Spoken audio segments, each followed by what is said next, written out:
حکمت و دانائی کے پیکر حضرت سیدنا حکیم لقمان نے اپنے بیٹے کو نصیحت فرمائی، بیٹا توبہ میں تاخیر نہ کرنا کیونکہ موت اچانک آ جاتی ہے۔ نیک لوگوں کے پاس کثرت سے بیٹھا کرو تاکہ نیکی حاصل کر سکو۔ اگر ان پر اللہ کی رحمت نازل ہوگی تو تمہیں بھی اس میں سے کچھ حصہ ضرور ملے گا۔ بیٹا کرس سے اپنے آپ کو محفوظ رکھو، یہ دن کی ذلت اور رات کا غم ہے۔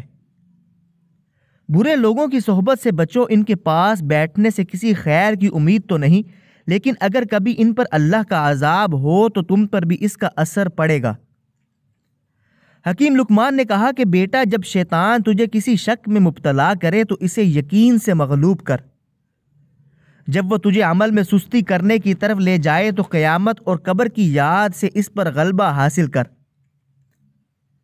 جب وہ دنیا کی رغبت کے راستے سے تیرے پاس آئے تو اسے کہہ دے کہ دنیا ہر حال میں چھوٹنے والی چیز ہے۔ حکیم لقمان نے کہا کہ بیٹا جو شخص جھوٹ بولتا ہے اس کے چہرے کی رونق ختم ہو جاتی ہے۔